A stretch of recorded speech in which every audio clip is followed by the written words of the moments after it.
सुनिए, समास। समास का अर्थ होता है संक्षिप्त करना, छोटा करना। और समास की परिभाषा क्या होती है? सुनिए, जब दो या दो से अधिक शब्दों के मेल से एक नया शब्द बन जाए। संधि में क्या होता है? दो वर्णों का मेल होता है। आप थोड़ा सा यहाँ पे समझाते चलेंगे आप लोगों को संधि और समास में अंतर क्या है। संधि और समास, ध्यान देंगे आप लोग यहाँ पे। संधि में क्या होता है? इसमें होता है दो वर्णों का मेल, दो या दो से अधिक वर्णों का मेल, ये संधि हो गया। और समास में क्या होता है? इसमें दो शब्दों का मेल होता है। दो या दो अधिक वर्णों के में। संधि में दो या दो से अधिक वर्णों का मेल होता है, जबकि समास में दो या दो से अधिक शब्दों का मेल होता है। समास का अर्थ होता है संक्षिप्त करना। क्या होता है? संक्षिप्त करना, छोटा करना। मतलब बड़े दो शब्दों को मिलाकर एक नया और छोटा शब्द बना देना ही क्या है? समास है। आई बात समझ में? चलिए अब हम पढ़ेंगे समास के भेद। एक बार फिर से मैं परिभाषा को दोहरा दे रहा हूं। दो या दो से अधिक शब्दों के मेल से बनी हुई नई रचना को समास कहते हैं। समास का अर्थ होता है संक्षिप्त अर्थात छोटा करना। अब संधि और समास में अंतर क्या होता है? संधि में दो वर्णों का मेल होता है, जबकि समास में दो शब्दों का मेल होकर एक नया अर्थ प्रकट होता है, उसी को समास कहते हैं। समझ में आया? कृति मिश्रा, आदित्य, सभी लोग अपना अपना वीडियो पहले ओपन करिए। तो सभी लोग अपना अपना वीडियो ओपन करिए।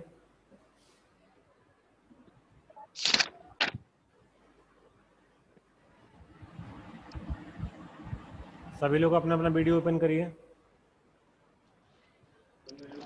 हमारी आवाज सुनाई दे रही है आपको तो जल्दी से ओपन कर लीजिए।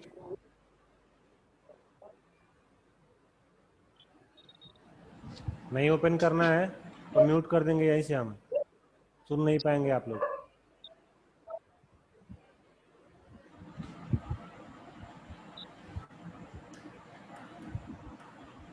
निक्की सिंह, महावीर यादव, कुमार किसलय, कृपांकर, गौरव, अपना अपना वीडियो ओपन करिए आप सभी लोग।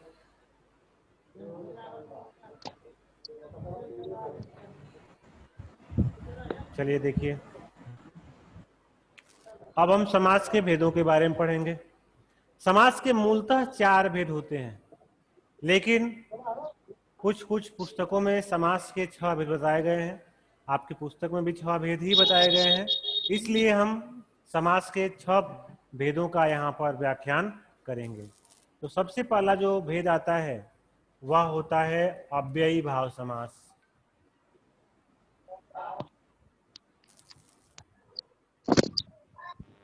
अव्ययी भाव समास, इसकी परिभाषा सुन लीजिए। अव्ययी भाव समास की परिभाषा क्या होती है? पहली बात सुनिए, समास में दो पद होते हैं, एक होता है पूर्व पद और दूसरा होता है उत्तर पद। ठीक है? तो इन दोनों पदों की तुलना होती है और इन तुलना के आधार पर ही समास निर्धारित होते हैं। ठीक है? तो देखिए अव्ययी भाव समास की परिभाषा क्या होती है। जहां पर पहला पद अव्यय और दूसरा पद संज्ञा, या ऐसे कर लीजिए कि जिस समास का पहला पद अव्यय और दूसरा पद संज्ञा होता है उसे क्या कहते हैं? उसे अव्ययी भाव समास कहते हैं। और अव्यय क्या होता है? जिस पर लिंग, वचन, कारक इत्यादि, काल इत्यादि कोई फर्क न पड़े। जिस पर लिंग, वचन, काल इत्यादि का कोई प्रभाव न पड़े उसे क्या कहते हैं? अव्यय शब्द कहते हैं, अव्यय। ठीक है? तो इस समास का जो पहला पद होता है वह अव्यय होता है, जैसे प्रति, आ, ठीक है, ऐसे शब्द लगे रहते हैं, ठीक है, भर, भर, जन्म, बे, ऐसे अव्यय लगे रहते हैं जिनका कोई टुकड़ा ना हो सके, जिन पर लिंग, वचन, काल इत्यादि कोई फर्क न पड़ सके। जैसे देखिए आजन्म, आजन्म, यहाँ पे दो पद हैं, एक ये पहला पद हो गया और यहां से यहां तक ये दूसरा पद हो गया, ठीक है। तो पहला पद क्या बताया था? पहला पद बताया था अव्यय है, तो अव्यय है ना इसमें, बताइए। और दूसरा पद संज्ञा है, ठीक, तो यस सर। क्या हो जाएगा ये? जीवन भर। नहीं, आजन्म मतलब जन्म से, सॉरी, आजन्म मतलब क्या होता है? जन्म से। जन्म से लेकर, जन्म से हाँ, ठीक है। ले आ, अब एक आ के लग जाने से इसका अर्थ क्या हो गया है? बदल गया है। जन्म मतलब क्या होता है? पैदा होना, लेकिन आ लग जाने से इसका अर्थ क्या हो गया है? परिवर्तित हो गया है। अब ये क्या हो गया है? जन्म से। किसी को कुछ पूछना है इसके बारे में? किसी बच्चे को इस बारे में कुछ पूछना है जो समझ में न आया हो? नहीं ऐसा बता दो। क्या चीज?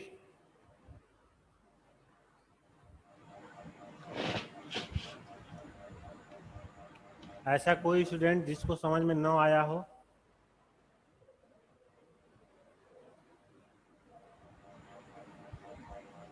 आप लोग पूछ सकते हैं, आगे बढ़ें। आप लोगों से हम बार बार कह रहे हैं कि आप लोग अपना अपना माइक बटन खोलिए और वीडियो ओपन करिए। सुनाई नहीं दे रहा आप सबको? क्यों नहीं सुन रहे हैं आप लोग?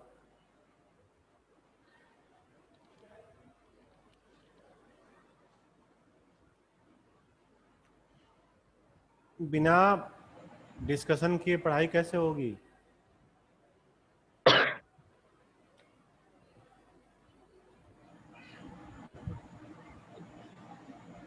चलिए, अब दूसरा है अव्ययी भाव के बाद दूसरा है तत्पुरुष। सबसे महत्वपूर्ण समास है पूरे समास में। अधिकांश परीक्षाओं में अगर कुछ पूछता है तो वो तत्पुरुष और उसके बाद बहुव्रीहि। इसके अलावा परीक्षाओं में बहुत अधिक नहीं पूछता है। किसी भी प्रतियोगी परीक्षा में आप जाएंगे तो वहां पे या तो तत्पुरुष पूछेगा या बहुव्रीहि समास पूछता है, ठीक है। तो सबसे महत्वपूर्ण समास का भेद है ये, इसको ध्यान से पढ़ेंगे आप लोग। दूसरा है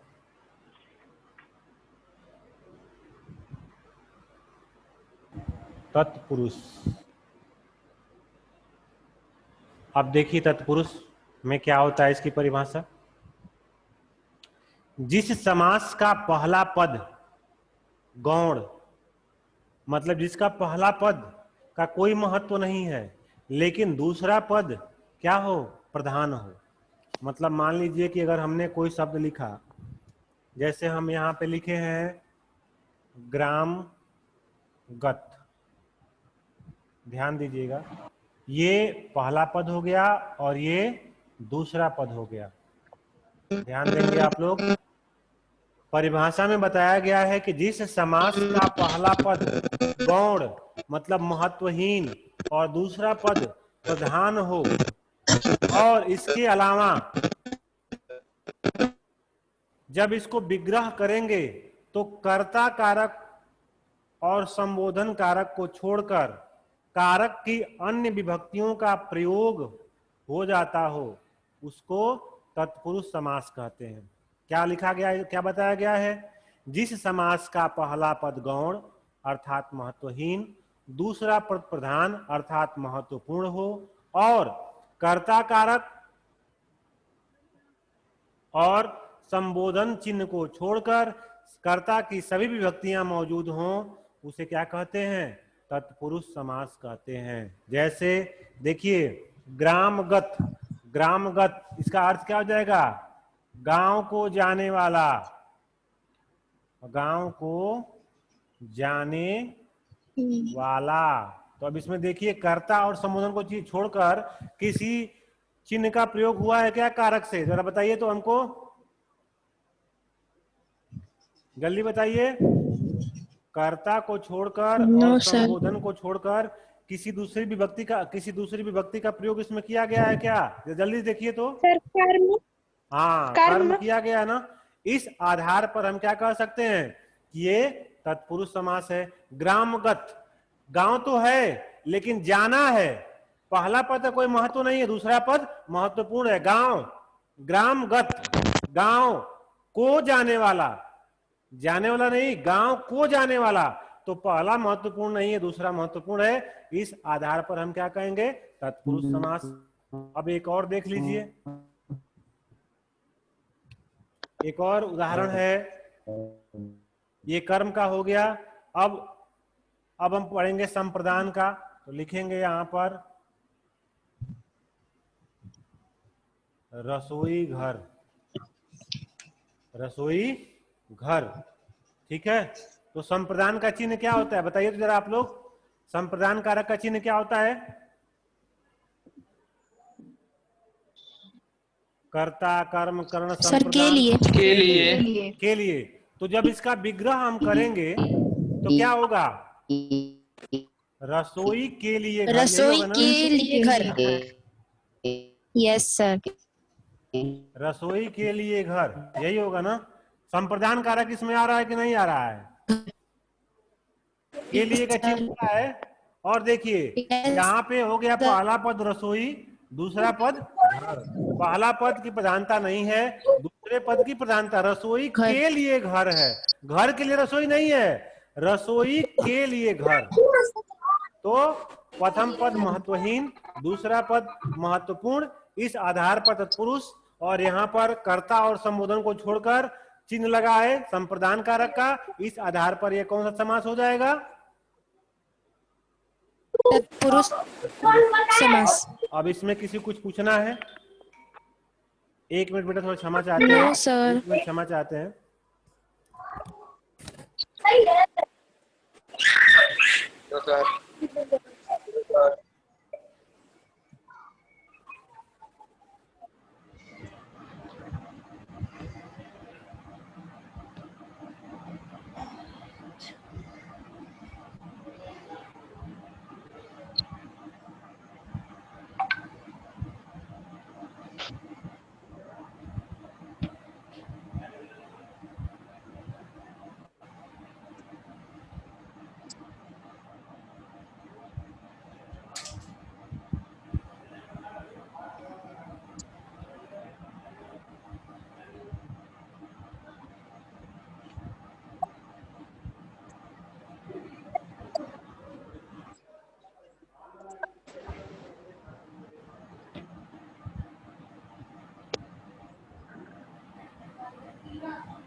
कष्ट के लिए क्षमा चाहते हैं।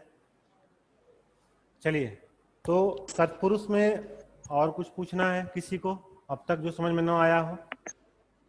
No sir. समझ में आ गया ठीक यस से? सर। किसी भी Yes, बच्चे को sir. जो अब तक समझ में न आया हो पूछ सकता है। आगे बढ़े, आगे बढ़े। अब यस सर। अब तीसरा Yes, sir. है, तीसरा है कर्मधारय समास।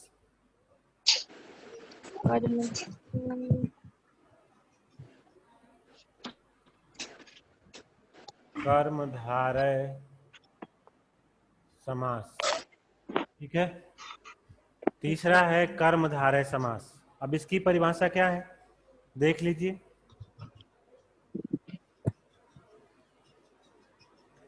इसमें क्या होता है? पहला पद विशेषण और दूसरा पद क्या होता है? विशेष्य होता है। मतलब जो पहला पद होता है वह दूसरे पद की विशेषता को बताता है। इसका थोड़ा अलग है। पहला दो पद समास में बताए हमने, एक पूर्व पद होता है, एक उत्तर पद होता है। तो इसमें जो पहला पद होता है वह दूसरे पद की विशेषता को बताता है, या ये कहें कि पहला पद विशेषण होता है और दूसरा पद क्या होता है? संज्ञा होता है। या ऐसे भी कह सकते हैं कि जिस समास का पहला पद दूसरे पद की विशेषता को प्रकट करता हो, अथवा जिस समास का पहला पद विशेषण और दूसरा पद संज्ञा होता हो उसे क्या कहते हैं? कर्मधारय समास। अब देखिए एक उदाहरण मैं लिख रहा हूं, नीलकंठ। नीलकंठ। अब ये देखिए पहला पद हो गया, दूसरा पद हो गया। नीला, नीला रंग क्या है? ये संज्ञा है कि विशेषता? जरा बताइए हमको तो। विशेषण। नीला रंग क्या है? ये संज्ञा है कि विशेषण है? बताइए हमको तो। विशेषण। ये विशेषण हो गया ना, ये विशेषण हो गया। Yes sir. और कंठ क्या है? संज्ञा है कि विशेषण है? सर विशेष है। विशेष संज्ञा ही तो विशेष से होता है। हाँ सर। तो क्या ये क्या, चलो हम यहाँ पे विशेष से लिख दिए, यहाँ पे हम विशेष से लिख दिए, ठीक है। तो इसमें जो पहला पद है किसकी विशेषता को बता रहा है? नील। जो पहला पद नील है, तो नीला क्या है? क्या चीज नीला है? कंठ। तो पहला पद दूसरे की विशेषता को बता रहा है ना? नीला बता रहा है ना? तो इसका क्या हो जाएगा? यस। नीला नीला है जो इसका कंठ। नीला है जो कंठ। यहाँ पर पहला पद दूसरे पद की विशेषता को वर्णित करे उसे क्या कहते हैं? उसे कर्मधारय कहते हैं। एक और उदाहरण देखिए, एक और उदाहरण देखिए, समझ में आएगा आप सबको। देखिए पीतांबर। पीतांबर, ये पीत हो गया और ये अंबर हो गया। यहाँ से अंबर हो गया। पीत मतलब क्या होता है? पीला। और अंबर मतलब क्या होता है? वस्त्र। ठीक। तो ये पीला रंग क्या हो गया? विशेषता हो गया। और वस्त्र क्या हो गया? विशेष्य हो गया। ये विशेषण हो गया, ये विशेष्य हो गया। वस्त्र का रंग कैसा है? पीला है। पीला है। वस्त्र की विशेषता बताई गई है ना कि वस्त्र का रंग कैसा है? पीला है। तो इस आधार पर पहला पद विशेषण और द्वितीय पद क्या है? विशेष्य है। और क्या होगा? पीत है जो अंबर, या पीला है जो अंबर। पीला है जो अंबर। हाँ, पीला है जो अंबर। और एक चीज और है, एक निशान, जब विग्रह करेंगे तो हमेशा है जो आएगा। है जो, है जो, ध्यान दीजिएगा, जब विग्रह करेंगे तो हमेशा है जो आएगा। अब इसमें किसी कुछ पूछना है? No sir. No sir. शर्माइए मत, जो समझ में ना आए खुल के पूछिए। अब इसके बाद हम पढ़ेंगे, क्या पढ़ेंगे? द्विगु। चौथा है द्विगु समास। द्विगु। अब देखिए इसकी परिभाषा क्या होती है। जिस समास का पहला पद संख्यावाची होता है और दूसरा पद संज्ञा होता है। जिस समास का पहला पद संख्यावाची और दूसरा पद संज्ञा या संज्ञा हो उसे क्या कहते हैं? द्विगु कहते हैं। और जब इसका विग्रह करेंगे, जब उस पद का विग्रह करेंगे तो समूह या समाहार जैसे शब्द आते हैं। जैसे देखिए उदाहरण, चौराहा। चौराहा। चौराहा क्या हो जाएगा? चौराहा मतलब चार। चौ मतलब चार, राहा मतलब चार रास्ता मिलते हो। चार मार्ग। ये हो गया। चौराहा का मतलब क्या हो गया? चार मार्ग हो गया ना? तो चार रास्तों का समूह। समूह आ गया यहाँ पर। अब एक और देखिए उदाहरण, तिरंगा। यहाँ पे मैं लिख रहा हूं तिरंगा।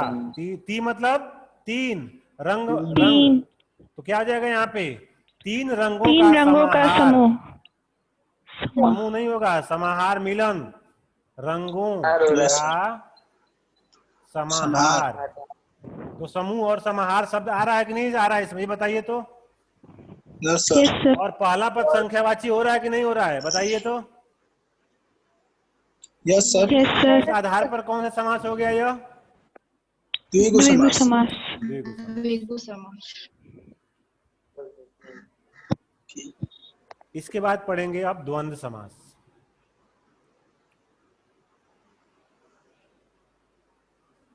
द्वंद्व, द्वंद्व युद्ध का नाम सुने हैं? Yes sir. दो बराबर बराबर लोगों में जो युद्ध होता है उसको क्या कहते हैं? द्वंद्व युद्ध कहते हैं।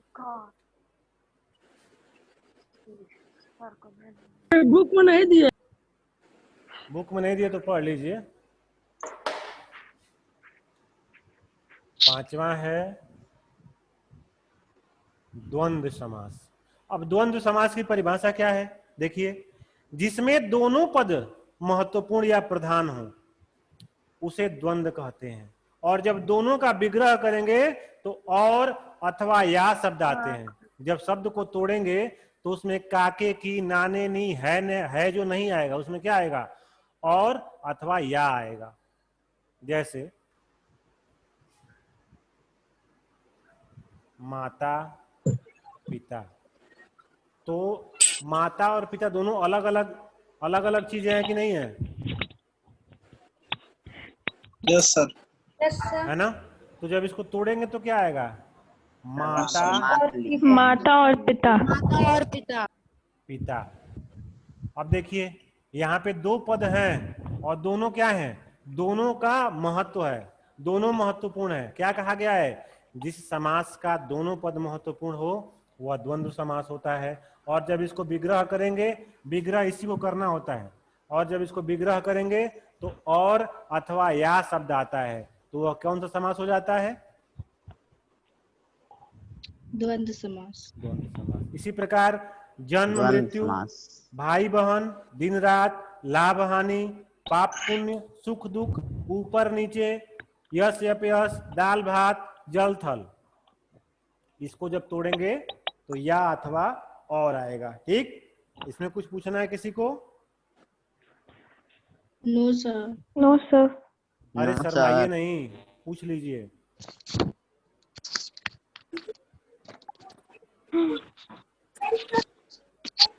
आगे चलें? Yes sir. चलिए अब लास्ट है बहुब्रीहि समास।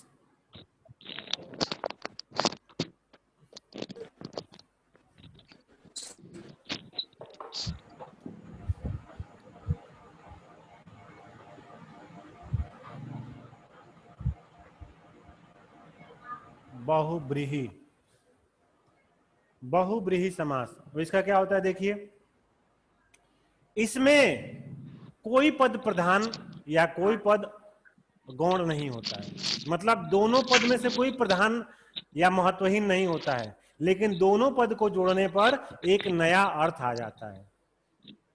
बहुब्रीहि समास की परिभाषा यह है कि इस समास में किसी पद की प्रधानता नहीं होती है, लेकिन दोनों पद का जब विग्रह करते हैं तो एक नए अर्थ की प्राप्ति होती है, इसलिए इसको बहुब्रीहि समास कहा जाता है। जैसे सुनिए, अब एक और है उदाहरण सुनिए, दशानन। दशानन, दशा, 10 आनंद, 10 मुंह है जिसके, किसके 10 मुंह थे? रावण। 10 मुंह किसके थे? रावण के। रावण, अर्थात रावण। 10 है मुख जिसके, अर्थात रावण। नीलकंठ, नीला है कंठ जिसका, अर्थात शिव। भगवान शिव। शिव। चक्रधर, चक्र को धारण किया है जिसने, अर्थात विष्णु। विष्णु। चतुर्भुज, कृष्ण। 4 हैं भुजाएं जिनकी, अर्थात ब्रह्मदेव। ब्रह्मा, विष्णु, कोई भी हो सकता है। तो अब ये बताइए कि इसमें किसी को कुछ पूछना है समास में? आज दूसरी बार जब नो पढ़ाए हैं सर। नो सर, और बाकी लोग कुछ नहीं कुछ नहीं समझ में कुछ किसको नहीं आया? सर बोलो, सर कर्मधारय समास तेज और बोलो, बहुवचन कोमल तेज बोलो। समास में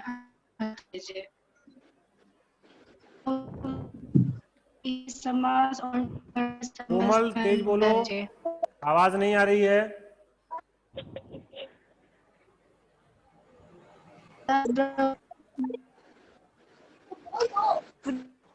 और किसी को कुछ पूछना है जिसको समझ में न आया हो? आदित्य,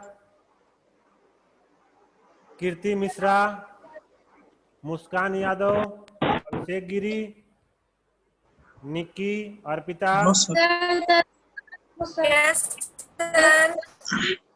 किसी को कुछ पूछना है? तत्पुरुष समास। तत्पुरुष समास सुनिए, जिस समास का पहला पद गौण और अंतिम शब्द प्रधान हो और कर्ता और संबोधन को छोड़कर कारक के अन्य चिन्ह विग्रह में मौजूद हो, उसे क्या कहते हैं? तत्पुरुष समास कहते हैं। ठीक, और बताइए, और बताइए, और किसी को कुछ पूछना है?